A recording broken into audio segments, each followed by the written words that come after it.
Friends આપણે સાદા વર્તમાનકાળ part 1 ની અંદર જોયું કે સાદા વર્તમાનકાળ છે નો ઉપયોગ ક્યાં થાય અને એના બેઝિક રૂલ્સ છે જોયા હતા બરોબર એના નિયમો હતા ચાર નિયમ જોયા હતા આપણે કયા કયા જોયા હતા તો પહેલો નિયમ હતો કે ત્રીજો પુરુષ એકવચન હોય તો એને s કે s પ્રત્યય લગાડવું પછી બીજો નિયમ હતો કે s double s sh ch o કે x હોય તો s પ્રત્યય લાગે नहीं तो શું લાગે માત્ર s પ્રત્યય ત્રીજો નિયમ શું જોયો તો કે જો ક્રિયાપદને અંતે y હોય અને y ની આગળ વ્યંજન હોય તો y ને દૂર કરીને શું લગાડવાનું ies પ્રત્યય લગાડવાનો અને ચોથો નિયમ જોયો તો આપણે કે જો ત્રીજો પુરુષ એકવચન ન હોય તો માત્ર ને માત્ર ક્રિયાપદનું મૂળ રૂપ મૂકવું એમાં કોઈ પણ પ્રકારનો ફેરફાર કરવો નહીં તો આપણે આ જોયું હતું તો સૌથી પહેલા તમે ડેફિનેશન એટલે કે વ્યાખ્યા લખેલી છે ત્યાર પછીના નિયમો છે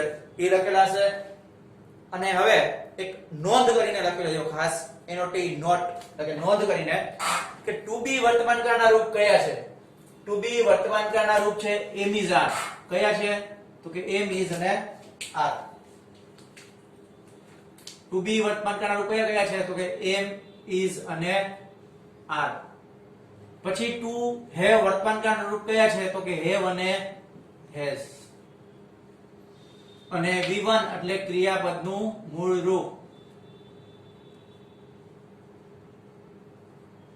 જો યાદ રાખવાનું તમારી નોંધની અંદર કે ટુ બી વર્તમાનકાળના રૂપ કયા છે તો કે એમ ઇઝ આર ટુ એ વર્તમાનકાળના રૂપ છે હેવ અને હેઝ V1 એટલે ક્રિયાપદનું મૂળ રૂપ હવે આના પછી જે આપણે જોવાનું છે હવે આ તો રૂલ્સ ની અંદર જ આવે છે હવે જે જોવાનું છે એક બેઝિક સ્ટ્રક્ચર વાક્ય રચના જોવાની છે કે સાદા વર્તમાનકાળની વાક્ય રચના શું હોય કેવી રીતે વાક્ય બને એ સમજવાનું છે તો જોઈએ આપણે હવે શું આવશે તો કે બેઝિક સ્ટ્રક્ચર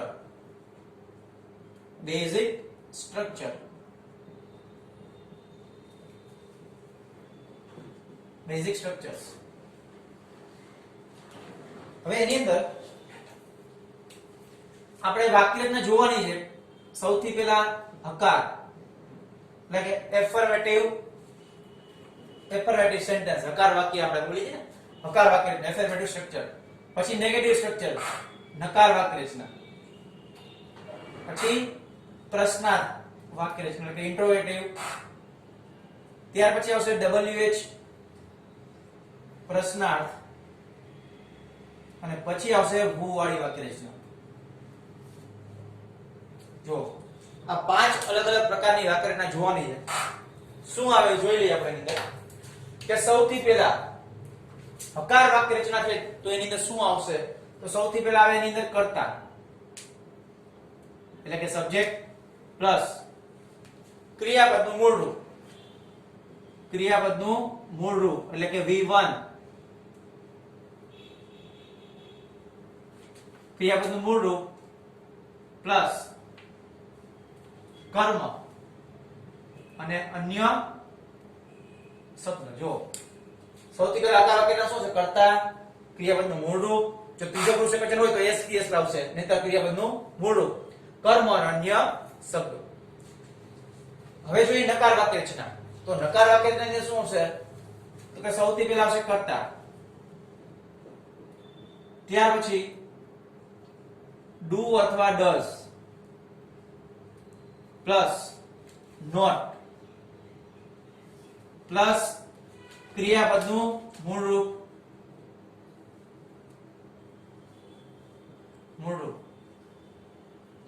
પ્લસ કર્મ અને પ્લસ અન્ય શબ્દ જો આ થઈ ગઈ નકાર વાક્ય રચના ત્યાર પછી પ્રશ્નાર્થ વાક્ય રચના હોય તો ડુ ડઝ ક્યાં આવી જાય વાક્યની શરૂઆતમાં ડુ અથવા ડઝ પ્લસ શું આવશે સબ્જેક્ટ એટલે કે કર્તા પ્લસ નોટ છે નીકળી જશે ક્રિયાપદનું મૂળ રૂપ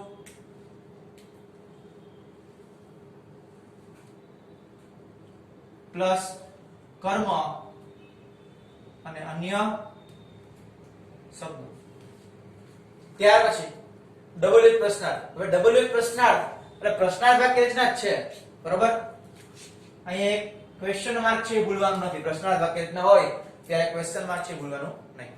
હવે WH પ્રશ્ન એટલે શું? તો કે આગળ WH વર્ડ આવે. વોટ, હુ, whom, where આવા બધા શબ્દો છે એ પ્રશ્નાર્થ વાક્યની આગળ લાગે એટલે WH પ્રશ્નાર્થ કહેવાય. તો એની સૌથી પહેલા આ જ વાક્ય રચના છે પણ આગળ શું આવી જશે? તો કે WH વર્ડ આવી જાય. શું આવી જાય? તો કે WH વર્ડ. બરાબર? what, who, whom, which આ કોઈ શબ્દ અહીંયા આવશે. પછી તો કે પછી આ બેઠા બેઠી વાક્ય રચના અહીંયા આવશે. WH વર્ડ પછી શું આવશે? તો કે do અથવા does. do અથવા does. પછી શું છે? તો કે કર્તા. પછી ક્રિયાપદનું મૂળ રૂપ. પછી તો કે કર્મ. અને પછી છે અન્ય શબ્દો અને ક્વેશ્ચન માર્ક છે એ ભૂલવાનું નથી. તો જો આ WH પ્રશ્નાર્થ વાક્યમાં થઈ ગઈ. ત્યાર પછી આવે who વાળી વાક્ય રચના. તો જો who વાળી વાક્ય રચના WH વર્ડ જ કહેવાય. who વાળી વાક્ય રચના છે એ WH વર્ડ કહેવાય. પણ ઈ જે વાક્ય રચના છે એ અલગ રીતે બને છે એટલા માટે આપણે અલગથી લખેલી છે. જનરલી પ્રશ્નાર્થ વાક્ય હોય સાદા વર્તમાન કાળ તો અંદર do અને does નો ઉપયોગ થાય. પણ અપવાદ રૂપે who વાળી વાક્ય રચનામાં do does નો ઉપયોગ થતો નથી. એના બદલે s કે es પ્રત્યય વાળું રૂપ મુકાય છે. બરાબર? યાદ રાખજો, લખી લેજો. સૌથી પહેલા w છે તો શું આવશે? who. પછી તો કે WH વર્ડ તરીકે શું આવ્યું? તો કે who. પછી do does આવતા નથી આવડા કીધું. અને who જ કરતા છે. who વાળી વાક્યના કરતા છે આવે નહીં ક્યારે. યાદ રાખજો, કોઈ પણ કાળ હોય who વાળી વાક્ય રચનામાં સબ્જેક્ટ છે એ મુકાતો નથી. કારણ કે આ તો આપણે ગોતવાનો છે એટલા માટે. who પ્લસ ક્રિયાપદનું મૂળ રૂપ. ક્રિયાપદનું મૂળ રૂપ એટલે કે V1. પછી તો કે એને s કે es પ્રત્યય લાગેલા હોય. શું લાગેલું હોય? s અથવા es પ્લસ કર્મ પ્લસ અન્ય શબ્દ અને પછી શું આવશે? Question mark. બરાબર? તો જો શું થઈ ગયું વાક્ય રચના? who પછી do does મેં કીધું નથી આવતા. s કે es અને કરતા ન હોય. ડાયરેક્ટ ક્રિયાપદનું મૂળ રૂપ s કે es કર્મ અને અન્ય શબ્દ. આ રીતે who વાળી વાક્ય રચના બનશે. તો આ બેઝિક સ્ટ્રક્ચર થયું સાદા વર્તનકાળનું. આ અલગ અલગ 5 પ્રકારના વાક્ય આપણે જોવાના છે. એ બધાની વાક્ય રચના છે આમાં આવી ગઈ. આ ખાસ યાદ રાખજો, આને નોંધ કરી લેજો. બરોબર? રચના જોઈ. બરોબર? હકાર, નકાર, પ્રશ્નાર્થ, પછી WH પ્રશ્ન અને who વાળી વાક્ય રચના જે અલગ રીતે બની હતી. હવે who વાળી વાક્ય રચના છે તો એની અંદર તમે નોંધ લખી લેજો. ખાસ કરીને મેં કીધું કે જનરલી પ્રશ્નાર્થ વાક્ય રચના હોય સાદા વર્તમાનમાં તો આપણે શું મૂકતા હોઈએ? do does મૂકતા હોઈએ. પરંતુ એની અંદર નોંધ એક લખી લેજો કે અપવાદ રૂપે who વાળી વાક્ય રચનામાં do does મુકાતા નથી. do does મુકાતા નથી. પરંતુ ક્રિયાપદનું s કે es પ્રત્યય વાળું રૂપ મુકાય છે. શું મુકાય છે? s કે es પ્રત્યય વાળું રૂપ મુકાય છે. બરાબર? who વાળી ખાસ યાદ રાખજો, જ્યારે who વાળી વાક્ય રચના બનાવો ત્યારે એની અંદર do does આવશે નહીં. બરાબર? WH પ્રશ્નાર્થ હોય તો મુકાય છે પણ મેં who વાળી વાક્યના અલગથી લખી. શું કામ? કારણ કે આપણને ખબર છે કે who વાળી વાક્ય રચનામાં do does મુકાતા નથી. s કે es પ્રત્યય વાળું મુકાય એટલા માટે. બરાબર? હવે એના કીવર્ડ્સ છે જોઈ લો. આપણે કીવર્ડ છે ખાસ લખી લેજો કે પહેલા તો આપણે જોયું હતું કે ડેફિનેશન, પછી એના રૂલ્સ, પછી તો કે બેઝિક સ્ટ્રક્ચર. હવે આવે છે કીવર્ડ્સ. તો ઓલવેઝ, ડેઈલી, એવરીડે, પછી પછી જે શબ્દો હોય એવરી ડે, પછી એવરી મંથ હોય, every year, every week, every Sunday, every morning. બરાબર? કોઈ પણ શબ્દ હોય એવરી પછી આવતો તો એ બધા સાદો વર્તમાનકાળ સૂચવતા શબ્દો છે. ત્યાર પછી સમટાઈમ્સ, ક્યારેક, જનરલી, યુઝ્યુઅલી, બરાબર? સામાન્ય રીતે, ઓફન, વારંવાર, મોસ્ટલી, રેરલી, એટલે ભાગ્યે જ, નેવર, ફ્રીક્વન્ટલી, હાર્ડલી, સેલ્ડમ, એટસેટ્રા. આ બધા શબ્દો છે સાદા વર્તમાનકાળ સૂચવતા શબ્દો છે. તો વાક્યની અંદર જ્યારે શબ્દો આપેલા હોય ત્યારે સાદો વર્તમાનકાળ સૂચવે, પરંતુ દરેક વખતે એવું હોતું નથી. એના માટે આપણે જે વ્યાખ્યા લખી હતી કે રોજિંદી ક્રિયા માટે સનાતન સત્ય, આ બધા જે લખ્યા હતા ઉપયોગો એ ખાસ ધ્યાનમાં રાખશું. આપણે એક્સરસાઇઝ. બરોબર? આપણે એની વ્યાખ્યા જોઈ લીધી, નિયમ જોઈ લીધા, એની વાક્ય રચના જોઈ લીધી, એની કીવર્ડ છે જોઈ લીધા. હવે તો કે હવે એની એક્સરસાઇઝ કેવી રીતે બ્લેન્ક્સ છે એમાં જવાબ મૂકવો, સાચો જવાબ. તો ખાસ સમજતા જજો કે કોઈ પણ બ્લેન્ક હોય ક્રિયાની, બરોબર, કોઈ પણ ક્રિયાપદની ખાલી જગ્યા હોય તો એને કેવી રીતે પૂરવાની છે જોઈ લ્યો, સમજી લ્યો ખાસ. કોઈ પણ કાળ હોય સૌથી પહેલા તમારે શું કરવાનું છે જોવો. આપણે સાદા વર્તમાન કાળ છે એની ખાલી જગ્યા બધી લખેલી છે.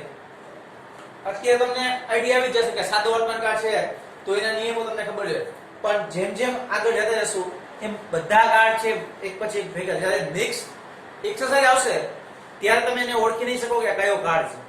તો એના માટે ખાસ ભલે કીવર્ડ હોય કે નો હોય એના આપણે ગોખવા નથી કે કીવર્ડ હોય તો જ આપણને ખાલી જગ્યા પૂછે, કીવર્ડ નો હોય તો પણ સાચો જવાબ મૂકી શકીએ. કેવી રીતે તો જો જોઈ લઈએ આપણે. સૌથી પહેલા પેલી ખાલી જગ્યા જોજો કે આઈ ઓલવેઝ ખાલી જગ્યા times of India in the morning. આ પહેલું વાક્ય છે. હવે આમાં તમને સાદો વર્તમાન કાળ શું છે તો શબ્દ આપેલો છે જો અહીંયા ઓલવેઝ. એટલે તમને ખબર પડી જશે કે સાદો વર્તમાન કાળની ખાલી જગ્યા છે. કાઉન્સમાં શું આપેલું છે? કાઉન્સમાં જે આપણે ક્રિયાપદ છે બરાબર, રેડ. તો હવે તમારે સાચો જવાબ છે એ મૂકવાનો છે અહીંયા. તો કેવી રીતે મૂકશો? શું જવાબ આવશે તમે વિચારો તો. પહેલા તો તમારે જોવાનું છે કે સાદા વર્તમાન કાળની અંદર આપણે 5 પ્રકારની વાક્યરચના જોઈએ: હકાર, નકાર, પ્રશ્નાર્થ, WH અને who વાળી વાક્યરચના. તો એમાંનું આ કયું વાક્ય છે? હકાર છે, નકાર છે, પ્રશ્નાર્થ છે. જો પ્રશ્નાર્થ ઇનસાઇડ હોય તો પ્રશ્ન લખી તો ક્વેશ્ચન માર્ક આપેલો એવું તો છે નહીં. બરાબર? તો વૈધાકીય બે ઓપ્શન હકાર અને નકાર. તો નકાર હોય તો નોટ આપેલું હોય, નોટ પણ છે નહીં. તો હવે શું કેવું વાક્ય છે? હકાર વાક્ય. તો જુઓ હવે તમારે ખાલી કહેવાનું છે જવાબ મૂકવાનો છે. કેવી રીતે મૂકવાનો છે સમજો કે અહીંયા જે શબ્દ મૂકવાનો છે એની પહેલા, બરાબર, અહીંયા જે શબ્દ મૂકવાનો એ પહેલા શું આપેલું છે કે આઈ કરતા. ઓલવેઝ છે તો કીવર્ડ છે બરાબર, તો એ ધ્યાનમાં લેવાનો. પણ કરતા તરીકે શું છે તો આઈ. કાઉન્સમાં જે શબ્દ છે રીડ, અહીંયા જે મૂકવાનો છે એ કામ રીડ છે બરાબર, વાંચવાનું કામ છે એ આઈએ કરવાનું કે નહીં? જો એને કરવાનું હોય તો એ એક્ટિવની વાક્યરચના થઈ, અને જો એને નો કરવાનું હોય તો પેસિવની વાક્યરચના થઈ. આ રીતે આપણે યાદ રાખશું. એવું ગોખશું નહીં કે બાય હોય તો પેસિવ અને નો હોય તો એક્ટિવ. આવું નહીં, એવું જરૂરી નથી કે પેસિવની વાક્યરચનામાં બાય આવેલું જ હોય. બરાબર? તો ખાસ યાદ રાખશું કે જો બ્લેન્ક્સની પહેલા જેની વાત થાય છે ઈ ક્રિયા જો આને કરવાની હોય, કરતા તરીકે જે હોય એને કરવાની હોય તો એક્ટિવની વાક્યરચના, નહીતર પેસિવની. તો વાંચવાનું કામ આ એ કરવાનું કે નહીં? તો હા, તો એ એક્ટિવની વાક્યરચના છે. અને આપણે જે વાક્યરચના લખી બધી એક્ટિવની વાક્યરચના છે. તો હવે આ છે ત્રીજો પુરુષ એકવચન કહેવાય કે નો કહેવાય? મેં કીધું તો ત્રીજો પુરુષ એકવચન હી, સીટ અને એકવચનનું નામ આવે તો આ છે પ્રથમ પુરુષ કહેવાય. તો ત્રીજો પુરુષ આપણે નિયમ એવું કે જો ત્રીજો પુરુષ એકવચન હોય તો જ એસ કેસ લાગે, નહીતર લાગે નહીં. જો ત્રીજો પુરુષ એકવચન ન હોય તો ચોથો નિયમ કીધો તો કે ક્રિયાપદનું મૂળ રૂપ મૂકવું. તો આઈ છે ત્રીજો પુરુષ એકવચન નથી તો ક્રિયાપદનું મૂળ રૂપ એમ નિયમ આવશે. જવાબ શું હશે? રીડ. શું હશે? I always read times of India in the morning. આ રીતે સમજાય? બીજી ખાલી જગ્યા જુઓ.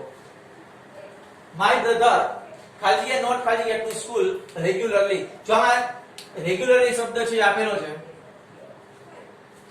અને વાક્ય કેવું છે તો કે નોટ આવ્યું તો નકાર વાક્ય રચના છે સાદા વર્તમાન કાળ. બરાબર? તો હવે જે બ્લેન્કમાં જે ક્રિયાપદ મૂકવાનું છે એની પહેલા કોની વાત થાય છે તો કે માય બ્રધર ની. ગો એટલે જવું. બરાબર? તો સ્કૂલે જવાનું કામ મારા ભાઈએ કરવાનું કે નહીં?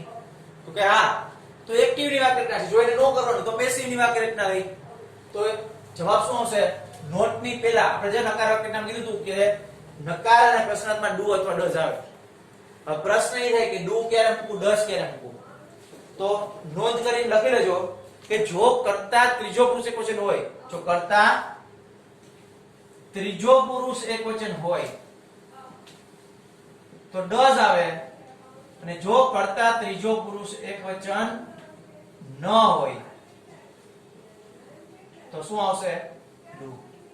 હવે માય બ્રધર તો ત્રીજો પુરુષ એકવચન કહેવાય કે ન કહેવાય? જો ખાલી માય નથી, તમે હું ઘણા એવું વિચારે કે માય, તો માય પ્રથમ પુરુષ કહેવાય.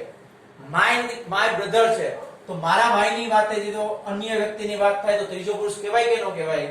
તો ત્રીજો પુરુષ એકવચન કહેવાય. તો શું લાગશે? એમાં ડઝ. તો અહીંયા પહેલામાં શું મૂકશું? Does. My brother does not કૌંસમાં શું છે તો કે ગો, તો અહીંયા શું ગો.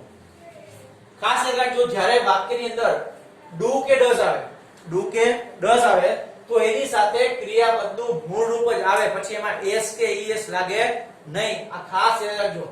તો જો આ ડઝ આવ્યું તો એની સાથે ક્રિયાપદનું મૂળ રૂપ. બ્લેન્ક્સ આપેલી હોય તો પહેલી બ્લેન્ક્સમાં તમે જો ડુ કે ડઝ મૂકતા હોય તો હંમેશા બીજી બ્લેન્ક્સમાં મૂળ રૂપ જ આવે. બરોબર? આ ખાસ યાદ રાખજો. બરોબર? કે પછી એમાં એસ કે લાગતા નથી. વાક્યમાં ડુ ડઝ આવ્યું એટલે મૂળ રૂપ મૂકવાનું યાદ રાખજો.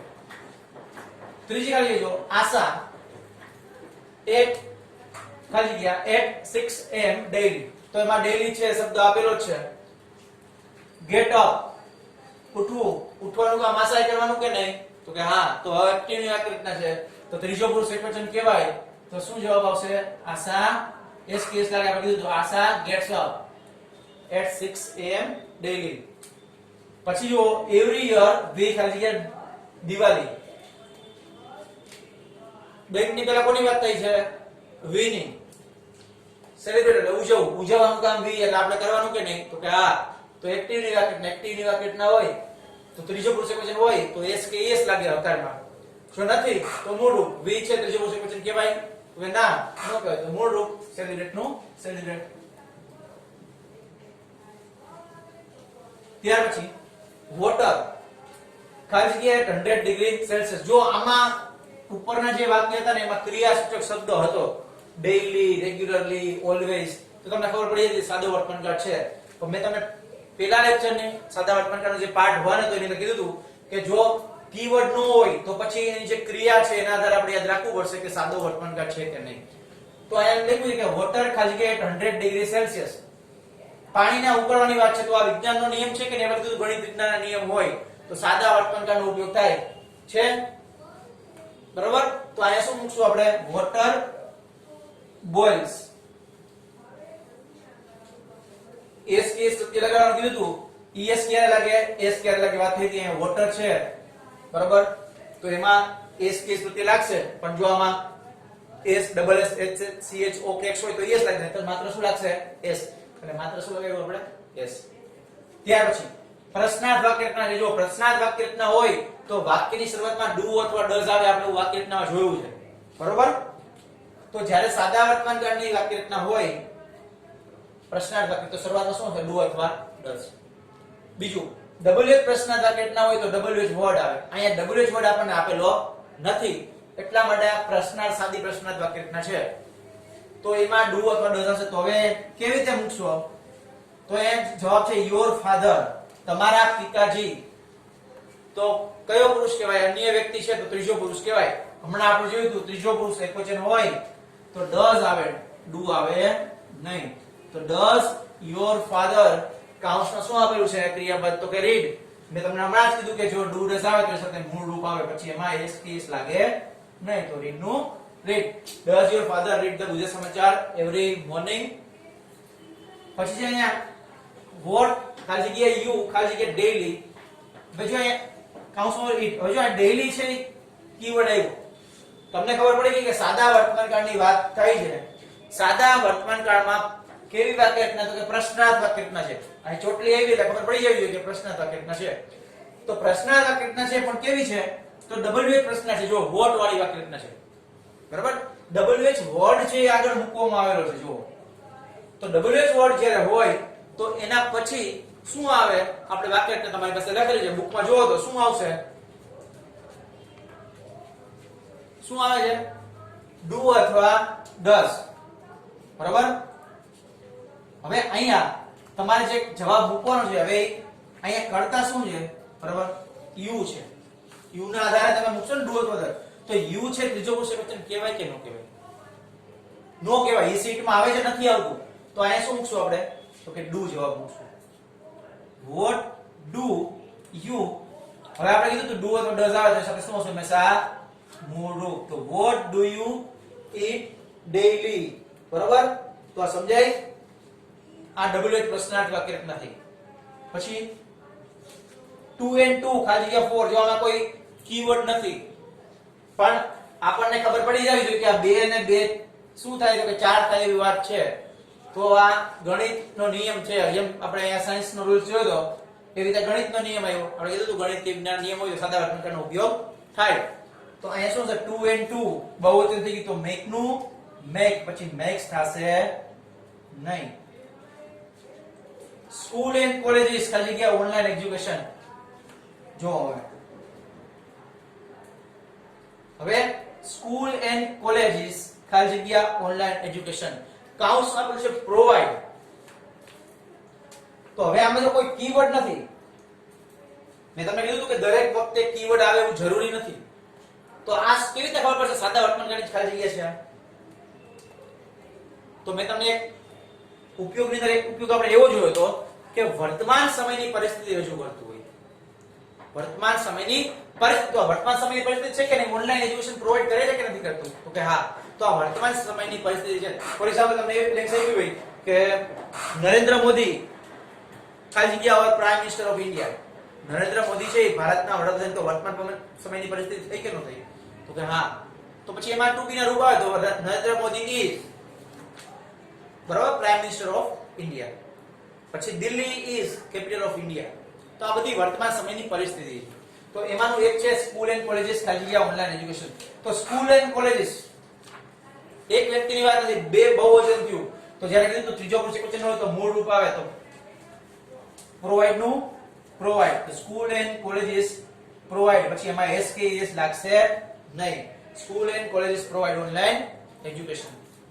પછી ઓનેસ્ટલી ખાલી જગ્યા તો બેસ્ટ પોલિસી. જો અહીંયા ખાસ સમજો કે અહીંયા એક તો ક્રિયાસૂચક શબ્દ નથી અને કાઉન્સમાં આપણે ટુ બી કોઈ ક્રિયાપદ નથી આવેલું. ટુ બી તો મેં તમને નોંધમાં લખાવ્યું હતું કે ટુ બી વર્તમાન કાળના રૂપ એમ ઇઝ આર છે. લખાવ્યું હતું? હા. તો એમ ક્યારે આવે? તો કાય સાથે એમ આવે. એકવચન હોય તો ઇઝ આવે ને બહુવચન હોય તો આર આવે. તો જ્યારે તમને ટુ બી આપેલું હોય તો એનો મતલબ એવો થાય કે તમારે ટુ બી નું રૂપ મૂકવાનું છે વર્તમાન કાળનું. તો આપણે કીધું ટુ બી વર્તમાન કાળ રૂપ કયા છે? એમ ઇઝ આર. ત્રણમાંથી એક આવશે તો કે ઓનેસ્ટલી. ઓનેસ્ટલી એમ આવે તો કે ના. આર આવે ના. શું આવશે? ઇઝ. એકવચન છે તો ઇઝ આવશે. Honesty is the best policy. પ્રામાણિકતા એ સારી નીતિ છે.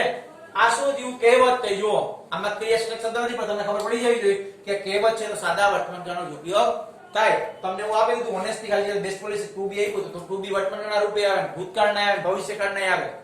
પણ આપણને ખબર પડવી જોઈએ કે અહીંયા કહેવત છે તો કહેવત દર્શાવવા માટે સાદા વર્તમાન કાળનો જ ઉપયોગ થાય. એટલા માટે અહીંયા is આવે, was, were, shall be, will નો આવે. સમજાય? પછી આપણે કીધું આજ્ઞા વાક્યની અંદર ઉપયોગ થાય તો સ્ટેન્ડ અપ પ્લીઝ. એવી જ રીતે અહીંયા એક who વાળી વાક્યરચના આપણે જોઈ હતી. જો who ખાલી જગ્યા પ્રેયર એવરી ડે. પ્રશ્નાર્થ વાક્યરચના છે. તો હવે તમને ખબર પડી ગઈ કે વર્તમાન કાળની એવરી ડે આવ્યું, એવરી વાળો શબ્દ આવ્યો તો સાદો વર્તમાન કાળ છે. તમે એમ પ્રશ્નાર્થ વાક્યરચના તો ડુ ડઝ આવે કે નો આવે? પણ મેં તમને એક who વાળી વાક્યરચના અલગથી લખાવી હતી કે અને એક નોંધે લખાવી છે કે અપવાદ રૂપે who વાળી વાક્યરચનામાં do does મુકાતા નથી. પણ શું મુકાય છે? SKES વાળું રૂપ મુકાય છે. તો who પછી જુઓ વાક્યરચનામાં SKES આપેલું આવતું હશે. ક્રિયાપદને શું લાગે છે? SKES લાગે છે.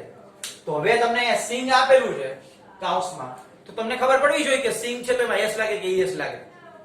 શું લાગશે? es આવશે.